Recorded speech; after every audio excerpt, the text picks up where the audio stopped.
Hey TV fans, Bored Now back with you. On this video I will be talking about the first 3 episodes of the new Amazon series Shelter, or Harlan Coben's Shelter to give it its full title.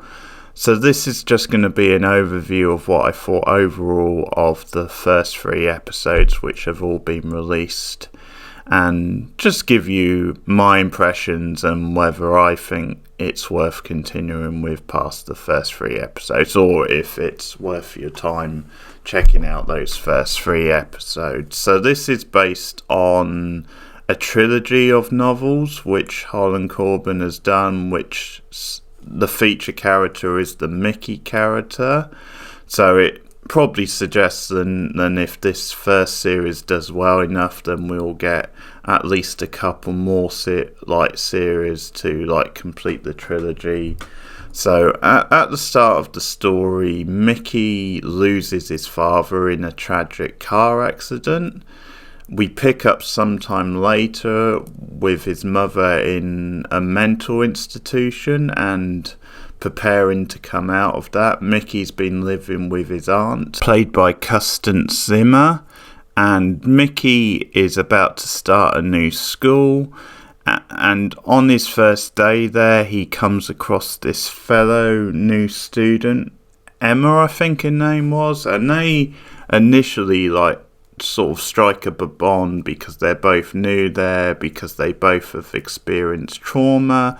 But then one day when Emma is supposed to meet Mickey at a diner, she doesn't show up and mysteriously disappears from the school. So from there, Mickey and a couple of other students who he befriends, one a nerdy kid who just goes by the name Spoon, and then you've got the more awkward punky goth gal who's Alma. They as a trio start investigating what exactly happened to the gal, and you get an ongoing mystery which it turns out can be linked back to the days where Mickey's father was a student at the school, and a mystery involving another boy who the father knew who went missing, and a link to a house and an old woman who has the nickname Batwoman, I think it was, and she appears to Mickey quite early on, telling him that then the father isn't dead, and things sort of escalate from there. There's lots of connections between different characters. So the aunt, Kirsten Zimmer, she has lots of ties to the town because she grew up there as well, and that plays a part. So that's the general premise. I'm just going to give, as I said, an overview and some of what I thought about certain things. It's a weird one, this. It's really hard to get a handle on. I'm not too sold on it at the moment, I've got to be honest. There's definitely things I liked about it, and there's enough there where I'm going to keep watching, like I will watch episode 4. It's quite an easy watch, I'd say, but I'm not 100% sold on the mystery of it or where things are going. I think the main problem is that it jumps about a lot and doesn't quite know what it wants to be. At times it feels like a good, enjoyable Stranger Things type show, but then on other times you've got some wacky B-movie horror type stuff where it feels quite pulpy, and then you get scenes that are meant to be a bit more typical teen drama, teen comedy, that type of stuff. So it's a real mixed bag of tones, and it feels like it needs to settle down a bit more on one. And the other problem with it is then there's just too much going on. There's just too much thrown in there, because it's one of those where every character who you see seems to have some sort of link to what's going on. And yeah, they're just throwing too many characters at the screen, I think, and too many subplots, which as you go on, especially in the 3rd episode, you can see there is going to be a connection, but it's just too much, and they're just trying to do too much. Now, not read the book, so I can't really say if a lot of this stuff is being set up for later stories, like maybe not everything's going to be tied up in this one series, so that would be one thing. But I'm going to say hit and miss for now, because there's just certain things in it which weren't to my taste. Like, there's some weird sort of fantasy stuff where there's stuff involving like a butterfly and like a tattoo, and it comes from when Mickey sees like that sort of design in Emma's locker, and then he sees a tattoo, the same sort of tattoo on this guy who's like following them. So there's this whole link to like tattoos, and it seems like it's got a link to the past with this old woman where looks like she was in a concentration camp or something. So I think it's episode 3. It's either 2 or 3 introduces that side of things where we get a flashback. So that was really confusing, and it's that sort of thing where it just seems like they're throwing too many things into the mix, and not all of it is connecting. And as I said, stuff like that, the fantasy stuff with the tattoo, it's not really to my taste. Some of it you can see that this is quite high budget, and there's a couple of effect moments which are a bit jarring, like the effects aren't the best, so that lets it down a little bit. But mostly it's just the pacing and the fact that they're throwing all these different subplots at you. One of the things, like, because you've got the character of Rachel, who, when they show up there the first day, when Mickey shows up at school, you've got her and her boyfriend, and they're like meant to be the popular kids, so he's like a jock, she's like the cheerleader, and they take Mickey and the other girl, Emma, under their wing, but they're doing that whole thing of being quite patronising, and the boyfriend leeches on a bit to him because he finds out that his father's, or like a relative's, I think it was his father, was quite known for being a big basketball player at the school. But it's that thing of they're being quite patronising, like they're taking them under their wing, but they're sort of talking down to them, and Rachel's making a big thing of, hey, you're the new kid, well, here's another new kid, why don't you just hang out? And there's just a very patronising sort of tone, which it does nail. Like, it definitely captures that kind of talking down to like the quote unquote more unpopular kids, like the outsiders. So it definitely, a lot of the interactions in this between the teen characters, I think, are very accurate to life and do feel very like true. So those scenes are well done, and a lot of the scenes in the school are. But just speaking of Rachel, at one point there's a link to her, because it's sort of revealed that she probably knows what happened to Emily, because we can see her show up on one of the cameras, and it's around the time and around the place where Emily went missing. And we also see her with a gun at some point, and there's a scene early on where we see Emily with a gun at school. So the implication is that she's taken Emily's gun. And so she starts acting weird around the boyfriend and doesn't want much to do with him. And she gets a bit closer to Mickey, and because they have like a science project that they're doing together. So she gets to know his family a bit more. And she actually seems quite nice, although I think you're meant to assume she's just playing it like cool in front of his relatives and stuff, but she actually seems quite cool in those scenes. But she gets put in the line of fire a bit because someone from one of the sides come after her, because she obviously has some involvement or some knowledge maybe of what happened to Emily, because there's this agent who works for the old lady who's looking for Emily, and he like loses her.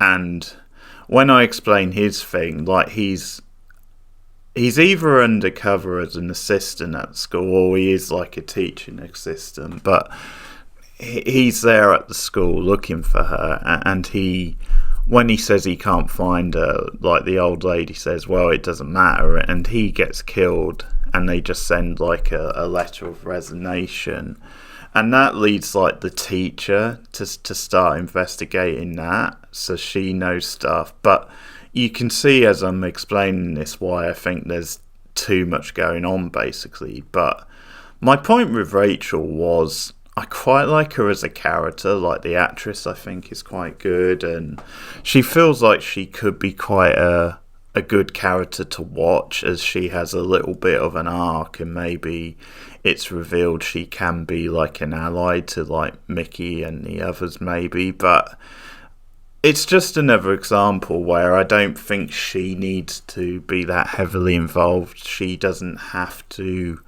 have a bigger part. I think she could just be like an ally to them or something like that. But that's just something I thought where it's a bit over the top with all the connections and stuff. And there are bits of it that are really cheesy, because you have the stuff with the tattoos. You have a really over-the-top scene it's either episode 1 or 2. I think it's the first episode, where Mickey and Emma are being like followed by this weird like guy in a car, and he's got shades and a black suit, and it just looks really cheesy, and the way Mickey pursues him is like really over the top and so in your face. But that scene felt almost like out of an action movie. So again, that was over the top.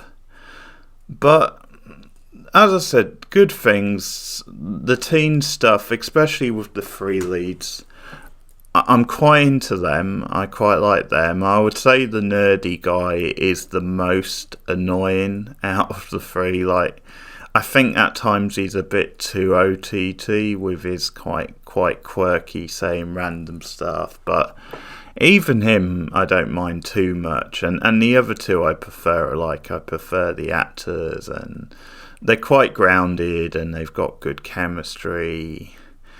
But as a trio, they work well, and I'm quite enjoying the investigation, them working together to find things out, because the 3rd episode is more settled. It is the one where it focuses more on them investigating and stuff, and you've got less happening around the edges. So in a way, episode 3 probably was the best episode. But the teen stuff, I think, is solid. There's probably too much of it. I think some of it could be cut down, because you've got a scene in, I think it's episode 3, where there's like a school assembly, and you got this whole thing about like a famous musician or singer or like talent scout who's there, and they're gonna hold auditions for like the school musical, and it's a famous one. I can't remember which one it was now, but